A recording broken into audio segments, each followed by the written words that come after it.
Good evening. Our top story today is Mother's Day. Happy Mother's Day to all the moms out there. This is pre-recorded, so I'm not trying to get killed by my wife, who's a mother of my kiddo.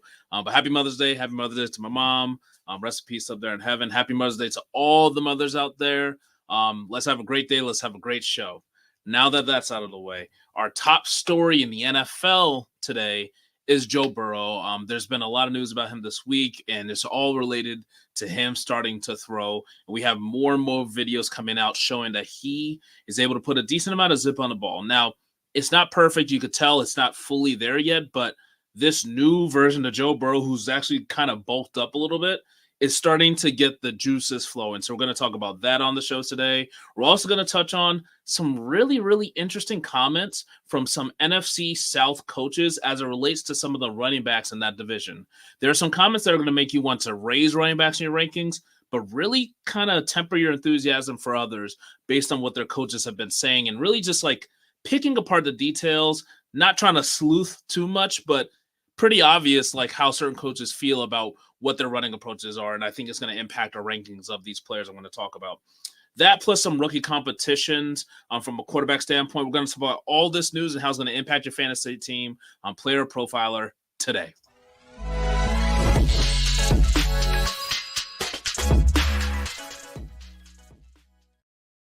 All right, so digging back into our top story. So Joe Burrow, he's resumed throwing, obviously. He's been at practice multiple times, and he's basically cleared to do everything that is non-contact. So that is really, really good news. Joe Burrow last year, 2023, had a relatively lost season. He just never seemed to get right after injuring his calf or straining his calf before the season even started. Really, really limped along, never was playing at the quality that we know him to. Could not drive deep balls until midway through the season. And he actually started getting into a rhythm, and then boom, it was a wrist injury. It was I want to get it right. It's a wrist ligament tear. And so that's really why the throwing now is so important. It's good that it's May. He's starting to get his throwing together. There's been some not great looking balls, but a lot of times you do see zip on them. So it's good to at least know that there's zip there. We're going to have to continue to work on it with Joe Burrow, but it's good to see that he's getting back throwing. And from my untrained eye, he looks pretty good.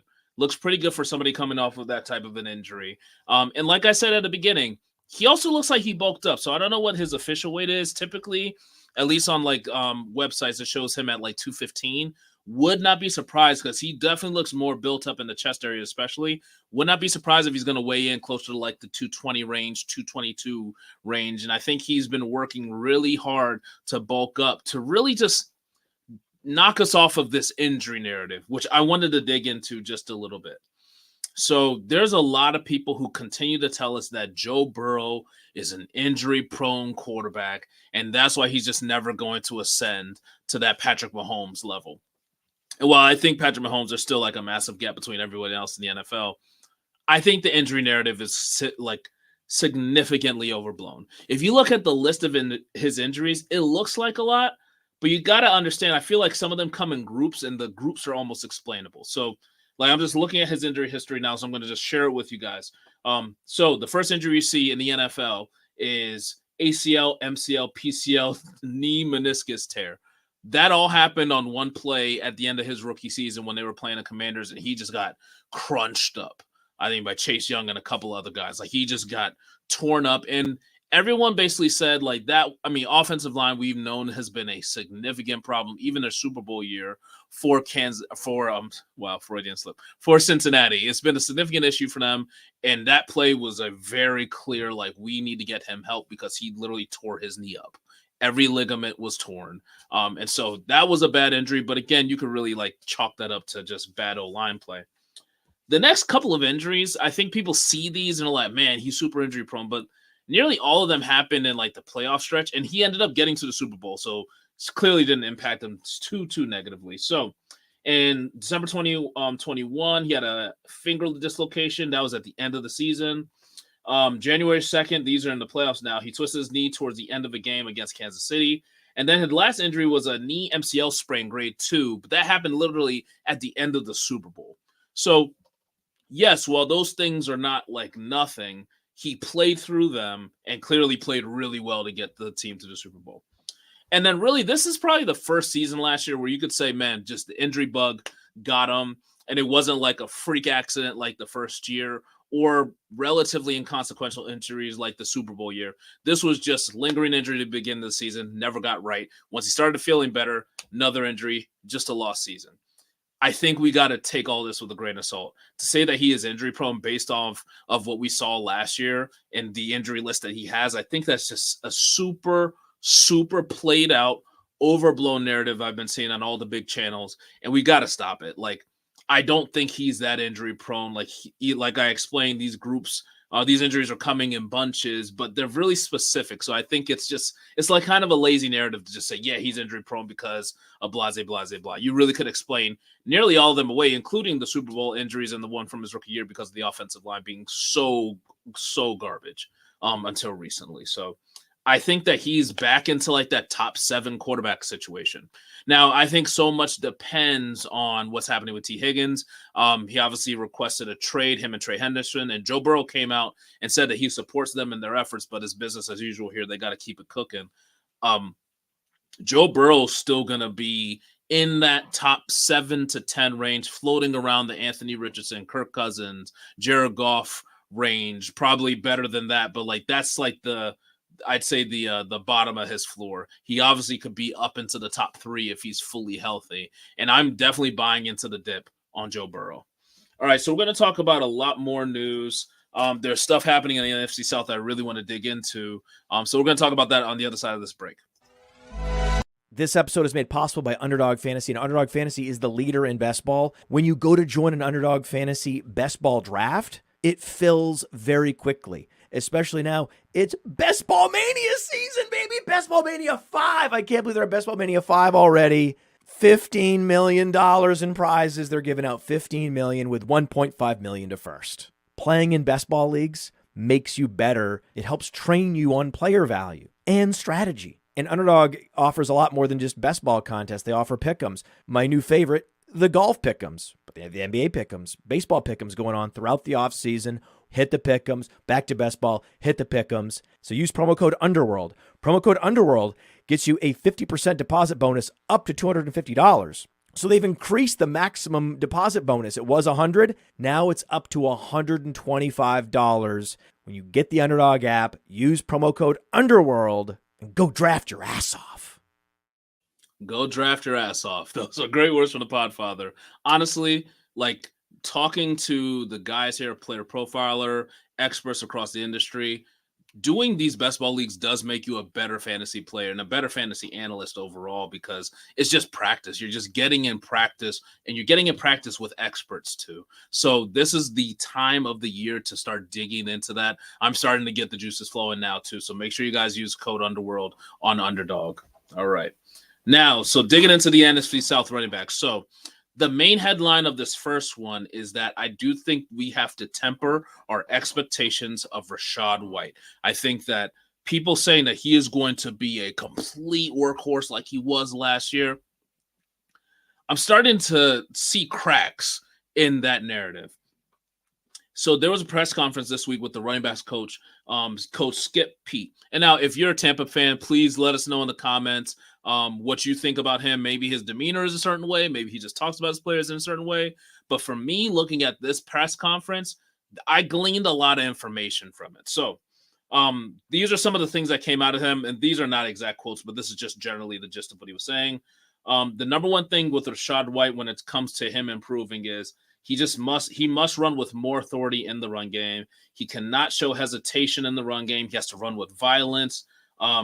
It's really, really important that the timing and the blocking and of the back mesh together. And with the hesitation, sometimes that leads to that not happening. You just have to hit the hole.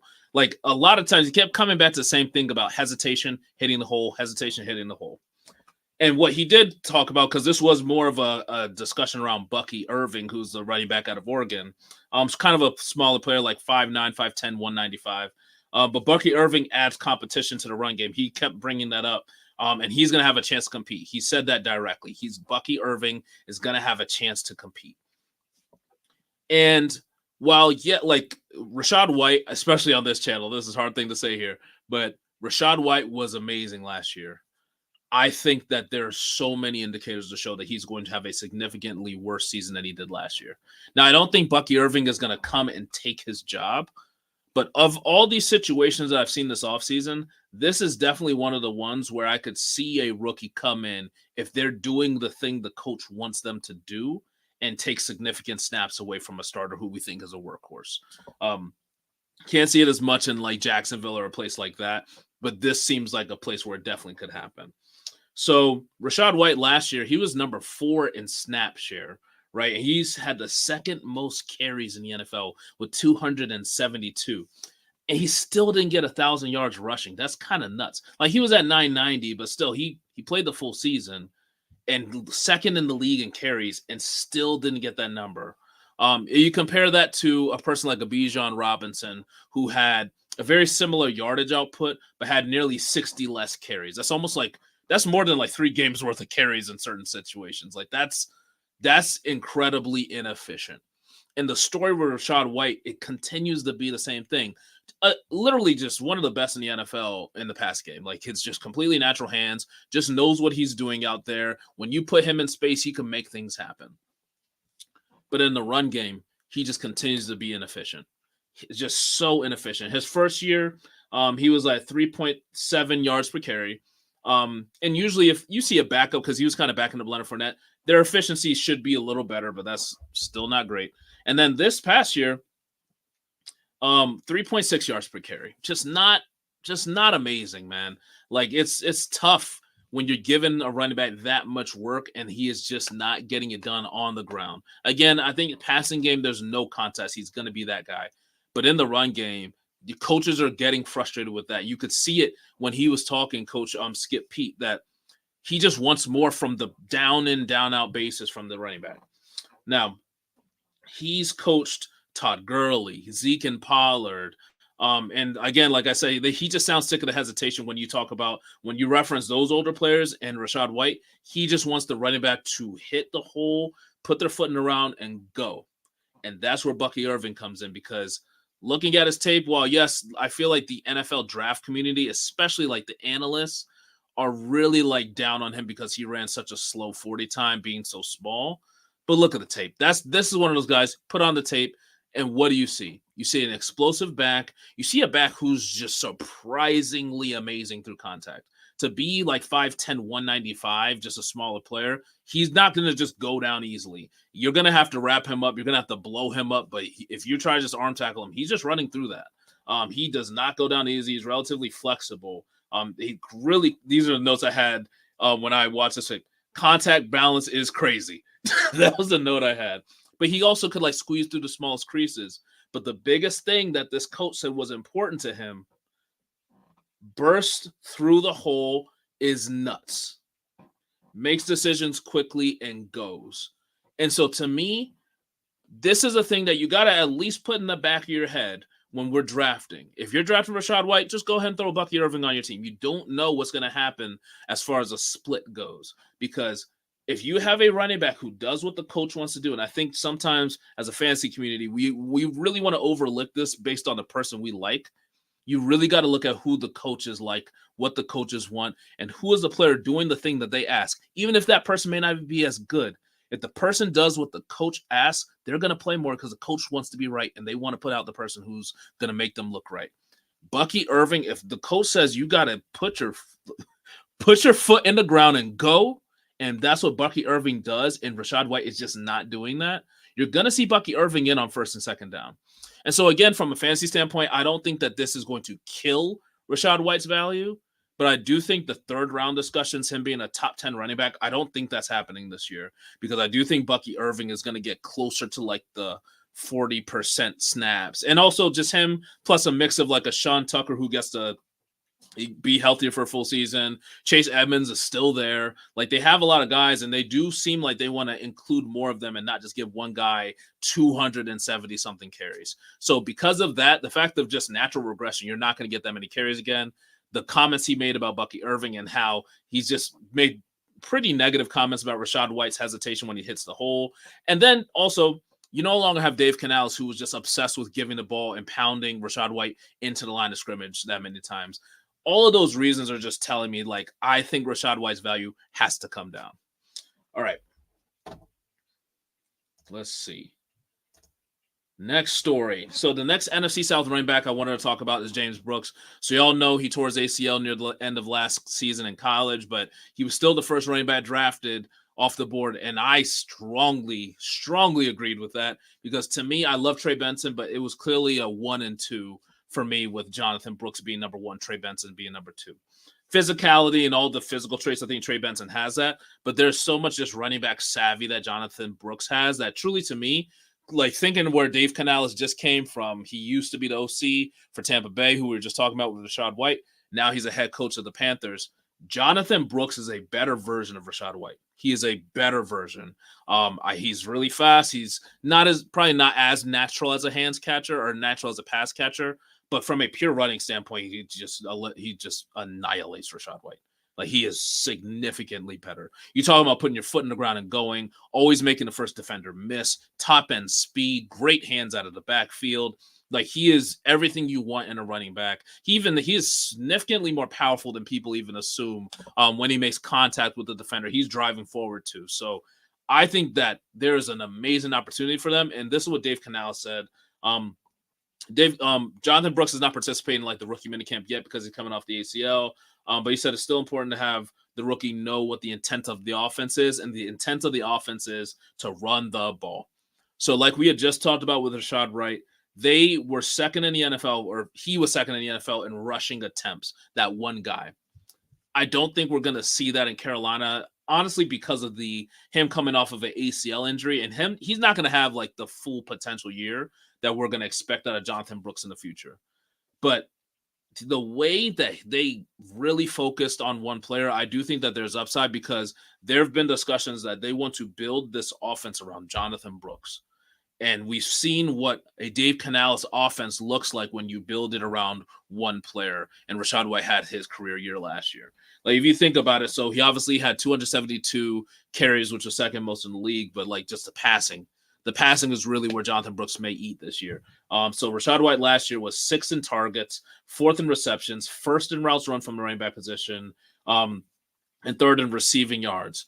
Those are all things that you really can just say Jonathan Brooks is going to get a percentage of those, because he is elite in every sense, and he is an elite pass catcher too. So I love the pass catching ability for Jonathan Brooks, even if he's not the full go Jonathan Brooks we expect next year because of the ACL, but he is going to dominate, because I do think he's a better version. And we're just looking at this backfield, because they also recently signed Rashad Penny. It was interesting because they signed Rashad Penny. Dave Canales really made mention, unprovoked, that Rashad Penny, it kind of was more in relation to like the kick return rule, because they did talk about his skill set there. So that's interesting. I do think like that he adds a veteran leadership, but it also seems pretty clear they plan to use him in special teams. There's also some rumblings that Miles Sanders was very unhappy with the Rashad Penny signing, and that is definitely a player who they talked up, but maybe trade bait. I would not be surprised if he got sent to a team like the Chargers or Dallas or the Ravens or something like that. So that really just even makes it more and more to me that Jonathan Brooks is probably going to have a better rookie year than we even expect, just because of the ACL. I feel like a lot of people are tempering their expectations because of that ACL injury, but maybe we just need to maybe he's just going to ball the hell out this year, and we need to hop on board. To me, I think from a rookie standpoint, I've heard a lot of different opinions around Trey Benson being the number 1 rookie running back in like Dynasty. To me, it's Jonathan Brooks. There's a little touch of Jamal Charles in him in the way he plays. So I really like that. Not the speed, but just that the savvy is there. So I'm all in on Jonathan Brooks. I think he's the number 1 running back in this class, easy. All right, next. Next, we're going to the West Coast. We're going to Oakland. We're going to Las Vegas. So the Raiders GM Tom Telesco said that Gardner MUu and Aiden O'Connell are expected to compete for the starting job in training camp. But Coach Antonio Pierce said that O'Connell will take the first snap over Gardner MUu in the Raiders' upcoming quarterback competition. And that's like, when I first saw that, I was already prepared to this is exactly how I'm going to attack this story. But then when I keep thinking about it, it's like, I'm just overall disappointed. I'm just so disappointed they didn't get a quarterback. I don't know what the hell this team is doing. And I'm sure they're going to be fine. I'm sure they're going to still be like middle of the pack, annoying to play, win a couple games, maybe push for a playoff spot and just not get it. But it's just annoying. Like, you really are going to do all these weapons dirty with Minshew and O'Connell. Because of this quarterback situation, I'm just all out. I'm out on Devonte Adams. I think he's still a stellar player. He still has a lot to offer. It has really nothing to do with him and more to do with what they're doing with this team. Because if you just look at how the number one for Gardner Minshew played last year, which was Michael Pittman, and the number one for Aiden O'Connell played last year, which obviously was Devonte Adams, they were pretty much the same. So Gardner Minshew with Pittman. Pittman was wide receiver 20 on average, like a little above 20, like I guess wide receiver 21 on average in PPR. But with Anthony Richardson, and I'm going to take a little sidebar after this. With Anthony Richardson, Michael Pittman was wide receiver 38 on average. So he was wide receiver 20 to 21 with Minshew, 28 with Anthony Richardson. I'm going to touch on that again later. And then O'Connell, so with Aiden O'Connell, Devonte Adams was wide receiver 21 in PPR with Aiden O'Connell. And I took out, like, there were like these two ridiculous outlier games where they didn't even throw 10 times. So I took those two out. One of them was the win against Kansas City where I think he literally threw 9 times. But outside of those crazy outlier games, he's wide receiver 21. If you want to include them, I think he's wide receiver 30 with those outlier games. But without the outliers, you're basically wide receiver 21 with Aiden O'Connell as a wide receiver 1, and you're wide receiver 21 with Gardner Minshew. I jacked it up. I'm gonna re-say it. So with Gardner Minshew, you're wide receiver 21. With Aiden O'Connell, you're wide receiver 21. But Devonte Adams' ADP right now is wide receiver 16. So can he outdo that? Sure he could outdo that. Devonte Adams is great. He's honestly likely going to be a Hall of Famer at some point. But you're asking this older receiver who, with these quarterbacks who have just not recently produced anything close to wide receiver 16, with an addition of a very, very, very good tight end in Brock Bowers. You still got Mayers there. You still got Jacoby Myers there on a team who probably wants to run the ball way more than they even are expecting right now. They're probably going to try to be a top 10 rushing team and be like a team that wins running the ball through defense. Like, absolutely, I'm hands off Devonte Adams. People taking him in second round, good luck with that. Like, I'm just not on that tip. Honestly, I'm not taking him in the first 3 rounds in a redraft league. I'm just not interested. It's just not going to happen for me. And then the really quick sidebar. The Pittman's scary to me also this year. I love Pittman. He's clearly a wide receiver 1 to me. I don't know in what world I'm going to expect him to do that much better than he did last year. So Anthony Richardson, throwing the ball wise, I think he's going to improve. I really do. He's gotten a lot of mental reps, and he's the type of player who I expect him to have a good passing jump next year. And even though Pittman was wide receiver 38 on average with Anthony Richardson, I don't think he'll be that bad. But would he be he'll be like wide receiver 28 with Richardson this year? Maybe. I mean, you're going to have that. You're going to have a healthy Jonathan Taylor, fully invested coming into training camp with Anthony Richardson, who are also going to just run the ball like crazy. You got Adonai Mitchell, who's just added into the fold now. You have a second-year Josh Downs still. And again, I think that Pittman's going to be fine. But if you take all those factors into the fact that they just want to run the ball so much, I just don't know why Pittman's stock has not dropped a little more than it has. I'm just not. That's another player like him and Adams are just players I'm probably not going to have on most redraft teams. All right. So that's the end of that. Moving on, just want to touch on a couple stories quickly. Will Levis expects there to be a more varied passing attack under new coach Brian Callahan. Brian Callahan was the OC in Cincinnati, so he's coming and bringing that approach to the Titans. They've added a lot of weapons. They obviously had DeAndre Hopkins. They have Calvin Ridley. They added Tyler Boyd from Cincinnati.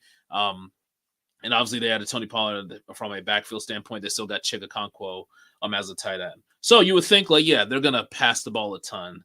Will Levis really does expect it. He said, a lot of drop back game situations where we might not have seen last year. We're going to throw the ball on first down. And that's like, I based on the weapons, based on the coach, based on what he said, sure, I could expect them to pass the ball more. That's just one of those things where I may have to believe it when I see it after they start like chucking the ball a lot with him. I can see that not going too well. I'm not the biggest Will Levis fan. Cincinnati, they threw 8th most in the league last year, and I get it, like they were losing a ton of games. But it's hard for me to expect the team who was literally dead last in attempts last year to be a top 10 passing team. So even though he's saying they're going to throw on first down, sure, I'm sure they're not going to literally run on first down every single time like they did last year. But they're still probably going to be in like the bottom 7, bottom 8 of the league in pass attempts. So I wouldn't get super hype about this. I'm not super hype on Will Levis, and I'm definitely not hype on those weapons just based on how much they're going to have to split. So I'm just kind of out on the passing game. I probably would just I'll take a shot on Ridley if I can get him at a good value, but honestly, I probably just like the running backs. And speaking of them, they've already been talking up their pass catching skills. So the running backs coach has been praising both Tony Pollard and Tajay Spears on pass catching ability. I truly just have a feeling this is almost going to be like a 50-50 committee where both guys are going to be asked to do everything. It's not going to be this guy has this role, this guy has that role. I think it's just whoever's fresh is going in the game, and it's going to be very frustrating to figure out.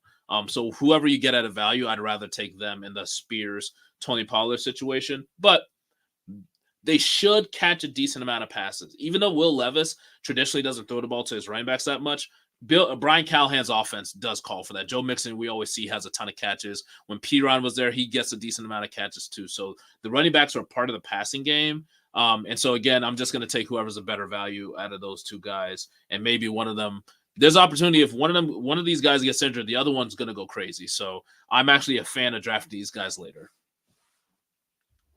And you're likely going to get Spears a little later. All right, talking about the Jaguars really quick. So Gabe Davis is still not healthy. So he's been dealing with this injury, and he hasn't really done any or much on-field work since he was signed by the Jaguars. Obviously, they also released Zay Jones, who recently signed with the Cardinals. And so they have a very dicey outside receiver situation. Ridley's gone now. He's on the Titans. And they just drafted Brian Thomas out of LSU in the first round of the NFL draft. I do think that Brian Thomas has an opportunity right now to make something happen on the outside here. I'm not expecting too much from him. I think he's like an incredibly raw receiver, but the opportunity is going to be there for him, so he definitely could take advantage. But I do think the biggest winners here are still like Christian Kirk and Evan Ingram.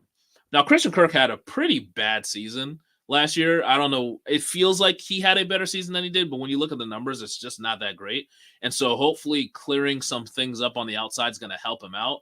But he never really excelled that much, even when like Zay Jones was out of the game. So I'm not the biggest Christian Kirk fan, even with this new opportunity. But I do think Evan Ingram has a chance to be like a top 4 tight end. Last year, he didn't have any game outside the top 26. Most of his games were inside like the top 10. I think he had top 10 tight end games in 12 of 17 games last year. And those are 12, I think, or he was top 10 in 12 of 17 games. And most of those were without Zay Jones. Yeah, I think he was like top 8 without Zay Jones in the mix. So if you think about him representing Zay Jones, the outside receiver, I think Evan Ingram has just a lot of opportunity to eat in this offense, be a good safety blanket for Trevor Lawrence. And I think he's probably the most exciting person in this offense outside of the rookie. That's what I'm saying. Like, the rookie truly has, Brian Thomas, the ability to take hold of this receiving core. If Gabe Davis, injuries is his thing. Like, he's in and out of the lineup all the time. Like, I think that Brian Thomas could really take hold here, and Evan Ingram can have a dominant tight end season. All right. Moving on. All right, so last thing here, we're just going to go through some quick hits. All right, so Mostert said that he's excited to have the fourth-round rookie Jalen Wright join him and Devin Achane in Miami's backfield in 2024. That's great. I do think, like I've said in past videos, I feel like Jalen Wright is the eventual Raheem Mostert replacement. And I think Devon Achane is going to live in like the 10 to 15, maybe 10 to 17 total touch area. And the other backs are going to be the ones rotating in for most of the heavy downage work. I do think they're going to work to get Devon Achane through the season, even though I know he's bulked up. I don't think there's a world you're going to be seeing 20 touches from that guy. So take that with a grain of salt. I didn't elaborate on this next story because we've beaten it to a pulp. But Rams GM Les Snead says the team doesn't want to totally run down Kyren Williams this season. No duh. We got that when you drafted Blake Corum, who was basically a bigger Kyren Williams. He's faster Kyren Williams, stronger Kyren Williams. You could argue a better Kyren Williams. So I do think that Kyren Williams is going to be the lead guy, but I think it's going to be close to a 60-40 split. It could even be like a 55-45 type of a split. I think Kyren Williams was still going to do all the pass catching stuff, but Blake Corum will factor in on first and second down and at goal line. So the Kyren Williams in the first round discussion, I hope we can lay that to rest. That is done. That is dead. All right, next. ESPN's Kevin Sharif reports that it's fully expected Sam Darnold begins the Vikings offseason program as the number one quarterback over first-round pick J.J. McCarthy. That's another no-duh situation. I don't want to get too caught up in training camp and rookie minicamp clips, but there are some bad ones circulating about J.J. McCarthy and his accuracy. He's a young player. He has to get game speed and everything together. And I hope we don't see him this season, but I do expect to see J.J. McCarthy halfway through the season because Sam Darnold is not some spring chicken and he is not some amazing talent anymore. Even in some of the few starts that he has had recently, he still is taking a ton of sacks. He's still seeing ghosts. So I'm just not high on the Minnesota offense with either one of these quarterbacks this season. And Jay Jettas, I'm taking him in the first round just because his name is Jay Jettas, but I really wish I couldn't. I wish I could bump him into the second. I don't have the stones to do that. But he is very much at the bottom of the first round for me. He is no longer a top of the first round pick because of the quarterback situation he's walking into. And also just improved competition with Jordan Addison second year. Next.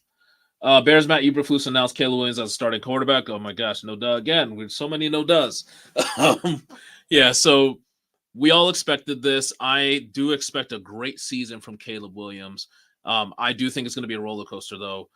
He's going to get himself picked off, and hopefully this is a player who you see during training camp is throwing a million interceptions to kind of get it out of his system. You almost want to see that with Caleb Williams because you need to see that he is learning the game speed before the games matter. And so I still expect him to be likely the leader in rookies and interceptions, but he also may lead rookies in touchdowns. And he's very, very, very underrated as a runner. Very underrated as a runner. Great vision, much stronger, much stouter than you would think. So I do think that we're going to get an amazing fantasy season from him, but it's going to be topsy-turvy because he's going to throw some picks. And if he's doing the dancing and scrambling in the backfield, NFL defenders are trained to get that ball out. And I mean, he kind of holds it fast and loose. So would not be surprised if he has a high turnover year, even if he does win offensive rookie of the year. And then the last thing, nothing to do with football again. I've been ending the last couple of shows with this, and this may be the last one just because it seems like it's over. But so I wanted to officially announce, at least from my perspective, that Kendrick Lamar won the rap beef against Drake. It's official. He cooked him up. The strategy that this man used was diabolical in the most literal sense of the word.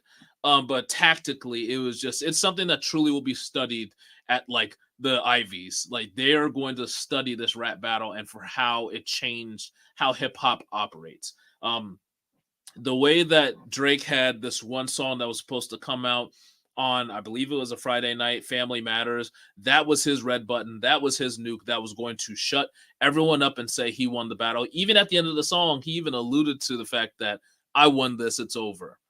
And then Kendrick stepped all over that by launching Meet the Grams 20 minutes later, which is one of the most uncomfortable songs you will ever listen to. If you just kind of put yourself in the position just to hear it objectively, it's a painful, painful song to listen to, regardless of all the allegations, which I think both of them are massive liars. And so both of them are just throwing out crazy allegations. So if you just look at the tactics, he crushed them with that. But then he dropped another song. So Kendrick dropped 4 songs in 4 days, 2 songs. Drake dropped Family Matters. Then he dropped Meet the Grams, and then Not Like Us, which is the number one song, one of the number one songs in the world, if not the number one song in the world right now. Number one in the U.S., number one in Toronto, number one across a lot of regions. And that's really not even something that Kendrick typically tries to do, but he kind of beat Drake at his own game by launching a club anthem basically for the West Coast that people could dance to. That's kind of more of like Drake's bag, the dance part. But yeah, Kendrick really, he kind of dumped all over Drake with that. And it's also one of those songs where you're dancing to it, but he's saying some really wild stuff in there as well. And then Drake tried to launch the Heart Part 6 where he was basically apologizing for allegations, which I'm not going to get into on this show. So it seems pretty clear that Kendrick won. All consensus is that he won. Drake basically said, yeah, I'm done with this. Kendrick said, I'm done beating up on the Canadian guy. So it does seem like it's over. And I do think we just witnessed the best, and I mean this, the best rap battle in history. In history. Better than Biggie and Tupac. Again, I mean, we saw some stuff happening this week. Hopefully nothing evolves past that. Better than Jay-Z and Nas. And I think it's mostly because how high quality the songs were, how consistently the guys were dropping, and how much they just put out. They just put out a lot of music. We just never see this from like the top two guys in the game. All right, guys. So that's it. I'm done got off my rap soapbox. If you guys make sure you subscribe to this channel, subscribe to this feed. We do this every single day, going live with the news on the NFL. And as we get into more and more of the rookie training camps, more into the OTAs coming up, we're going to have all the details on Player Profiler today. From the Podfather to you, I deeply appreciate you tuning in. And many ask, what can I do? What can I do to help support the hosts, the research they do, the production costs? Go to PlayerProfiler.com, Dynasty Deluxe, World Famous Draft Kit, Rankings, DFS Dominator, and of course, Data Analysis. Subscribe to any one of those, and you support all of us and take Player Profiler to the moon.